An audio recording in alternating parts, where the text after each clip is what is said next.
नमस्कार। आज हम एक बहुत ही दिलचस्प विषय पर चर्चा कर रहे हैं। हमारे पास स्रोत है confluence as spiritual and scientific analysis और ये 7 नवंबर 2025 की एक खास मुरली का विश्लेषण करता है जिसका शीर्षक है संगम युग सर्वोत्तम बनने का समय है। इस मुरली का जो मूल विचार है वो ये कि ये समय जिसे संगम युग कहा गया है एक ऐसा खास दौर है जब परमपिता परमात्मा शिव बाबा मनुष्यों को साधारण से असाधारण बनाने की शिक्षा देते हैं, मतलब नर से नारायण। और इसमें एक खास बात पर जोर है, ड्रामा का ज्ञान।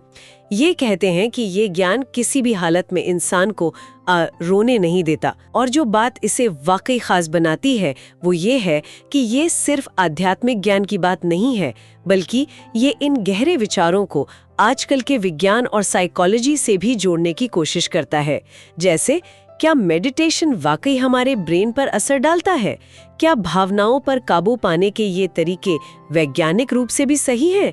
तो चलिए इसी सवाल से शुरू करते हैं आज की चर्चा। क्या ये प्राचीन ज्ञान और आधुनिक विज्ञान मिलकर हमें इमोशनल स्टेबिलिटी और सेल्फ कंट्रोल का कोई ठोस रास्ता दिखा सकते हैं? देखते हैं इस विश्लेषण में क्या खास है। सबसे पहले बात करते हैं मुरली की इस लाइन की। तुम्हारे पास ड्रामा की नॉलेज है, बख्तावर बच्चे कभी नहीं रोते। इसका मतलब बताया गया है कि सब कुछ पहले से तय है। ये सुनने में थोड़ा किस्मत जैसा लगता है। इस पर विज्ञान क्या कहता है? हाँ, ये बाकी एक गहरा विचार है और इसकी गूंज हमें विज्ञान के कुछ हिस्सों में सुनाई देती है, खासकर क्वांटम फिजिक्स की कुछ व्याख्याओं में। हालांकि ये भी बहुत बहस का विषय है, पर कुछ थ्योरीज यूनिवर्स को एक तरह की, आप कह सकते हैं, प्री रिकॉर्डेड इंफॉर्मेशन सिस्टम की तरह देखती हैं। मतलब इस नज़रिए से हर घटना, हर अनुभव एक बड़े कॉस्मिक ड्रामा का हिस्सा है। और जब कोई व्यक्ति इस विचार को गहराई से अपना लेता है कि जो हो रहा है, अच्छा या बुरा, वो एक बड़े प्लान का हिस्सा है, तो इसका सीधा असर हमारे इमोशनल ब्रेन पर पड़ता है। हमारा एमिगडाला, दिमाग का वो हिस्सा जो डर और खतरे को प्रोसेस करता है, हाँ, एमिगडाला, वो शांत होने लगता है, क्योंकि भविष्य की अनिश्चितता का डर कम हो जाता है। हर घटना एक अनजाना खतरा नहीं लगती, बल्कि ड्रामा का एक सीन नजर आती है। अच्छा, यानी ये समझना कि सब ड्रामा है दिमाग के वो फाइट या फ्लाइट मोड को कम कर सकता है। बिल्कुल। जब हम मानते हैं कि हर सिचुएशन पहले से तय है, तो हम उस पर रिएक्ट करने, मतलब तुरंत भावुक होकर प्रतिक्रिया देने के बजाय रिस्पॉन्ड करना सीखते हैं, यानी सोच समझकर शांत रहकर जवाब देना। ये अज्ञानता के रिएक्शन मोड से ज्ञान के रिस्पॉन्स मोड में आना है। मुरली में जो कहा गया है कि बख्तावर बच्चे रोते नहीं, उसका एक साइकोलॉजिकल आधार ये हो सकता है कि वो सिचुएशन को एक्सेप्ट करना और स्टेबल रहना सीख जाते हैं। ये एक्सेप्टेंस वाली बात जरूरी लगती है। इसी से जुड़ा मुरली का एक और बोल्ड स्टेटमेंट है, कोई मरे तो भी रोना नहीं। ये कहना तो बहुत आसान है, पर असल जिंदगी में बहुत मुश्किल। इसके पीछे क्या लॉजिक है? इसका आधार भी वही ड्रामा की समझ और आत्मा की अमरता का सिद्धांत है। मुरली कहती है, आत्मा एक शरीर छोड़ दूसरा लेती है। अब देखिए, विज्ञान के नजरिए से ऊर्जा संरक्षण का नियम है, law of conservation of energy. हाँ, एनर्जी ना बनती है ना नष्ट होती है। बिल्कुल, वो सिर्फ अपना रूप बदलती है। अगर आत्मा को ऊर्जा का एक रूप माने, तो मृत्यु अंत में ही बल्कि सिर्फ एक अवस्था परिवर्तन है, फेज ट्रांजिशन, ऊर्जा का रूप बदलना। जब इस विचार को गहराई से समझा और महसूस किया जाता है, तो मौत का डर और उससे जुड़ा दुख वो धीरे धीरे कम हो सकता है।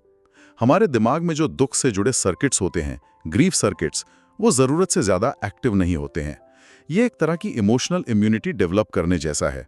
इसका मतलब ये नहीं कि भावनाएं खत्म हो जाती हैं, बल्कि उन पर ज्ञान का कंट्रोल आ जाता है, वो हमें बहाकर नहीं ले जाती। इमोशनल इम्यूनिटी मतलब भावनाओं के असर से खुद को बचाने की क्षमता।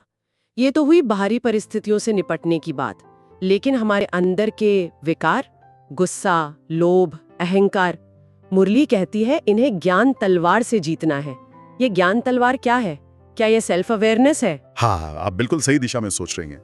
ज्ञान तलवार कोई बाहरी हथियार नहीं, बल्कि हमारी अपनी जागरूकता, अवेयरनेस की शक्ति है। जब हम साक्षी भाव में आते हैं, मतलब अपने विचारों, अपनी भावनाओं को बिना जज किए बस देखते हैं, तब हमारे ब्रेन का अगला हिस्सा, प्री फ्रंटल कॉर्टेक्स, अच्छा, जो सोचने समझने वाला हिस्सा है। हाँ बिल्कुल, वो एक्टिव होता है। ये हिस्सा हमारे विवेक, डिसीजन मेकिंग और इम्पल्स कंट्रोल का सेंटर है। जब हम जागरूक होते हैं तो हम अपने गुस्से या लालच के आवेग को उठता हुआ देख सकते हैं और उसे सिर्फ देखने से बिना रिएक्ट किए हम उसे कंट्रोल कर सकते हैं। ये प्रीफ्रंटल कॉर्टेक्स एक तरह से निचले ब्रेन के इमोशनल आवेगों पर ब्रेक लगाने जैसा काम करता है। स्रोत इसे एक आंतरिक न्यूरो युद्ध कहता है। हमारे पुराने संस्कार बनाम हमारी वर्तमान जागरूकता, अवेयरनेस ही वो तलवार है। तो जागरूकता एक तरह का मेंटल ब्रेक है जो हमें गलत दिशा में जाने से रोक सकता है। मुरली में एक और जरूरी बात कही गई है, देही अभिमानी बन बाप को याद करो। देही अभिमानी होने का मतलब क्या है और इसका हमारे दिमाग पर क्या असर हो सकता है? देही अभिमानी का सरल अर्थ है खुद को देह यानी शरीर न समझकर आत्मा समझना। मतलब अपनी पहचान को इस फिजिकल बॉडी से अलग एक चेतन ऊर्जा बिंदु के रूप में देखना। जैसे आप कार चला रही हैं तो आप खुद को ड्राइवर समझती हैं, कार नहीं। वैसे ही मैं ये शरीर नहीं बल्कि शरीर को चलाने वाली शक्ति आत्मा हूं। ये अभ्यास देही अभिमानी अवस्था है। अब इसका विज्ञान से क्या लेना देना है? यहां न्यूरोप्लास्टिसिटी का सिद्धांत काम आता है। न्यूरोप्लास्टिसिटी का मतलब है हमारे ब्रेन की अपनी विचारों और अनुभवों के आधार पर खुद को बदलने की क्षमता। अच्छा, ब्रेन की वायरिंग बदल सकती है? जी हाँ, जैसे कसरत से मसल्स बनती हैं, वैसे ही लगातार किसी विचार या अभ्यास से हमारे ब्रेन के न्यूरॉन्स के बीच के कनेक्शन बदलते हैं, मजबूत या कमजोर होते हैं। जब कोई बार बार अभ्यास करता है मैं आत्मा हूं, शांत स्वरूप हूं, पवित्र स्वरूप हूं, तो ये सिर्फ सोचना नहीं है, ये ब्रेन को रीवायर करना है। इससे ब्रेन का डिफॉल्ट मोड नेटवर्क, जो अक्सर हमारे मैंपन या अतीत भविष्य की चिंताओं में उलझा रहता है, वो शांत होने लगता है। विचारों की गति धीमी पड़ सकती है और ध्यान की गहरी अवस्थाओं में ब्रेन वेव्स थीटा रेंज में जा सकती हैं। ये थीटा वेव्स आराम, लर्निंग और हीलिंग से जुड़ी हैं। यानी सिर्फ अपनी पहचान बदलने का मेंटल अभ्यास भी हमारे ब्रेन की वायरिंग बदल सकता है। ये तो कमाल है। इसी से जुड़ा एक वरदान भी है स्रोत में, कंट्रोलिंग पावर द्वारा 1 सेकंड के पेपर में पास विद ऑनर भाव। 1 सेकंड में कैसा पेपर और एक कंट्रोलिंग पावर क्या है? ये 1 सेकंड पेपर असल में जीवन में आने वाली अचानक चुनौतियां हैं, सिचुएशंस हैं, और कंट्रोलिंग पावर उस मेंटल क्षमता को दिखाता है जिससे हम उन चुनौतियों पर तुरंत रिएक्ट करने के बजाय 1 सेकंड में अपने मन को स्थिर कर सकें, सही निर्णय ले सकें। इसे साइकोलॉजी में कॉग्निटिव फ्लेक्सिबिलिटी कहते हैं। कॉग्निटिव फ्लेक्सिबिलिटी, हाँ, यानी अलग अलग विचारों, भावनाओं या स्थितियों के बीच तेजी से और कुशलता से स्विच करने की क्षमता। सोचिए, किसी ने कुछ कह दिया, पहली प्रतिक्रिया गुस्से की हो सकती है, लेकिन कंट्रोलिंग पावर वाला व्यक्ति 1 सेकंड में सोचेगा, ओके, ये ड्रामा का सीन है, सामने वाले की अपनी स्थिति है, मुझे शांत रहना है। ये तुरंत अपने मेंटल गियर बदलने की क्षमता है। ब्रेन जितनी तेजी से स्विच कर सकता है, उतना ही वो इमोशनली स्टेबल और कंट्रोल्ड रहता है। यही शक्ति है जिससे पहले खुद पर कंट्रोल आता है और फिर शायद अपने आसपास के माहौल पर भी पॉजिटिव असर डालने की क्षमता आती है। तो कंट्रोलिंग पावर मतलब मन का रिमोट कंट्रोल अपने हाथ में रखना। जी। अच्छा, ये सब हासिल करने के लिए मुरली परमात्मा से कनेक्शन पर बहुत जोर देती है। एक लाइन है, परवात ही पार ब्रह्म रहने वाले की वो मिल गया, और ये भी कि पवित्र करने वाला पतित पावन एक ही बाप है, उसे याद करो। इसका क्या मतलब है और क्या इसका भी कोई साइकोलॉजिकल या वैज्ञानिक पहलू है? आध्यात्मिक दृष्टि से इसका मतलब है कि आत्मा की असली खोज परमात्मा की थी, और जब वो कनेक्शन जुड़ जाता है तो सारी तलाश पूरी हो जाती है, मन संतुष्ट हो जाता है। मनोवैज्ञानिक स्तर पर देखें तो जब व्यक्ति मेडिटेशन या प्रार्थना के जरिए एक हायर पावर या अपने इनर सोर्स से जुड़ाव महसूस करता है तो ब्रेन में पॉजिटिव न्यूरोकेमिकल्स जैसे डोपामाइन और सेरोटोनिन, इनका स्राव हो सकता है। ये केमिकल्स हमें खुशी, शांति और गहरी संतुष्टि मतलब इनर सैटिस्फैक्शन का अनुभव कराते हैं। इसे साइकोलॉजी में सेल्फ ट्रांसेंडेंस से भी जोड़ा गया है, यानी अपनी छोटी मैं से ऊपर उठकर किसी बड़ी चीज से जुड़ाव महसूस करना। और जो कहा गया कि पवित्र करने वाला एक ही सोर्स है, शिव बाबा, इसे एनर्जी के मॉडल से समझ सकते हैं। जैसे एक पावर स्टेशन से पूरे शहर को बिजली मिलती है, वैसे ही ये विचार है कि पवित्रता या स्पिरिचुअल एनर्जी का मूल सोर्स एक ही है और सभी आत्माएं उससे जुड़कर अपनी बैटरी चार्ज करती हैं। इसीलिए मुरली में बार बार मुझे याद करो पर जोर है।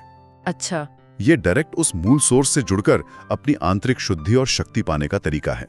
यानी परमात्मा से जुड़ना सिर्फ एक धार्मिक क्रिया नहीं, बल्कि आंतरिक खुशी और शक्ति पाने का एक मेंटल और शायद न्यूरोकेमिकल तरीका भी हो सकता है। मुरली में खुशी पर बहुत जोर है, भाग्यवान बनने की खुशी में रहो, क्या सिर्फ खुश रहने की सोचने भर से कुछ होता है? हाँ, बिल्कुल होता है। जब हम खुशी, कृतज्ञता या प्रेम जैसी पॉजिटिव भावनाएं महसूस करते हैं तो इसका असर सिर्फ मन पर नहीं, शरीर पर भी पड़ता है। एक महत्वपूर्ण चीज है हार्ट कोहेरेंस। जब हम शांत और खुश होते हैं तो हमारे दिल की धड़कन का पैटर्न ज्यादा रेगुलर और स्टेबल हो जाता है। और हार्ट रेट वेरिएबिलिटी, HRV, यानी धड़कनों के बीच के समय का उतार चढ़ाव, वो बढ़ जाता है। HRV? हाँ, हार्ट रेट वेरिएबिलिटी। बेहतर HRV स्ट्रेस झेलने की क्षमता, बेहतर इम्यूनिटी और इमोशनल स्टेबिलिटी से जुड़ा है।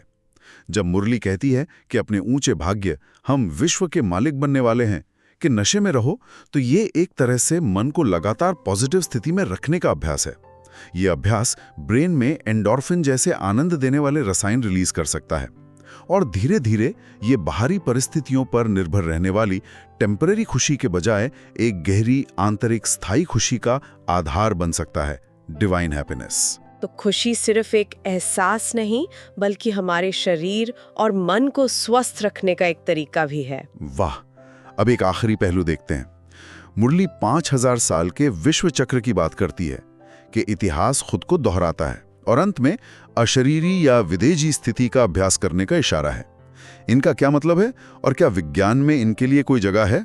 5000 साल के चक्र का विचार ये टाइम की साइक्लिक थ्योरी से जुड़ता है। आमतौर पर हम टाइम को एक सीधी रेखा में बहता देखते हैं, लीनियर। लेकिन कुछ प्राचीन दर्शन और मॉडर्न फिजिक्स की कुछ थ्योरीज टाइम के साइक्लिक या गोलाकार होने की संभावना जताती हैं। मुरली के अनुसार ये 5000 साल का चक्र एक बंद लूप है जिसमें हर आत्मा अपना पार्ट दोहराती है। ये विचार एक तरह की इटर्नल सिक्योरिटी का बोध करा सकता है कि कुछ भी हमेशा के लिए खत्म नहीं होता। दिलचस्प। जहां तक अशरीरी या विदेही स्थिति का सवाल है, ये मेडिटेशन की बहुत गहरी अवस्था है। इसमें व्यक्ति खुद को शरीर से परे एक प्रकाश या ऊर्जा के रूप में अनुभव करता है। स्रोत इसे थीटा और डेल्टा ब्रेनवेव अवस्थाओं से जोड़ता है। ये ब्रेन की सबसे धीमी फ्रीक्वेंसी है जो गहरे ध्यान या नींद में पाई जाती है। ये परम अनासक्ति मतलब डिटैचमेंट की स्थिति है जहां व्यक्ति दुनिया में रहते हुए भी उसके सुख दुख से प्रभावित नहीं होता। इसे मृत्युंजय जागरूकता या डेथलेस अवेयरनेस भी कहा गया है। शरीर के नश्वर होते हुए भी अपने अविनाशी आत्मिक स्वरूप का अनुभव करना। तो संक्षेप में देखें तो इस मुरली के विश्लेषण से ये उभर कर आता है कि चाहे ड्रामा की समझ से इमोशनल स्टेबिलिटी पाना हो, जागरूकता की ज्ञान तलवार से विकारों पर काबू पाना हो, देही अभिमानी अभ्यास से ब्रेन को बदलना हो या परमात्मा से जुड़कर आंतरिक खुशी पाना हो, हर आध्यात्मिक सिद्धांत का एक संभावित वैज्ञानिक या साइकोलॉजिकल आधार नजर आता है। बिल्कुल। निष्कर्ष यही लगता है कि ज्ञान यानी समझ, याद यानी कनेक्शन और धारणा यानी अभ्यास, ये तीनों मिलकर व्यक्ति को आंतरिक रूप से शक्तिशाली और स्थिर बना सकते हैं। मुरली जिसे नर से नारायण बनना कहती है, वो शायद चेतना के विकास की ही यात्रा है जिसे आज विज्ञान भी अपने तरीके से समझने लगा है। ज्ञान ही शक्ति है, परमात्मा से जुड़ाव ऊर्जा है और अनासक्ति स्थिरता है। Knowledge is power, remembrance is energy and detachment is stability. तो आज हमने देखा कि कैसे एक आध्यात्मिक शिक्षा सिर्फ आस्था का विषय नहीं है, बल्कि उसमें सेल्फ इम्प्रूवमेंट और मेंटल पीस के लिए गहरे साइकोलॉजिकल और शायद न्यूरोसाइंटिफिक सिद्धांत भी छिपे हो सकते हैं। ये प्राचीन ज्ञान और आधुनिक विज्ञान का एक वाकई दिलचस्प संगम है। और यहाँ सुनने वालों के लिए एक विचार छोड़ जाते हैं सोचने को। अगर हम सचमुच ड्रामा की इस समझ को, साक्षी भाव यानी जागरूकता को और परमात्मा से उस आंतरिक जुड़ाव को अपने रोजमर्रा के जीवन की छोटी बड़ी घटनाओं और चुनौतियों में लागू करने की कोशिश करें, तो हमारे अनुभव कैसे बदल सकते हैं? क्या वाकई जीवन के हर उतार चढ़ाव में स्थिर और शांत रहना संभव है? इस पर सोचिएगा जरूर।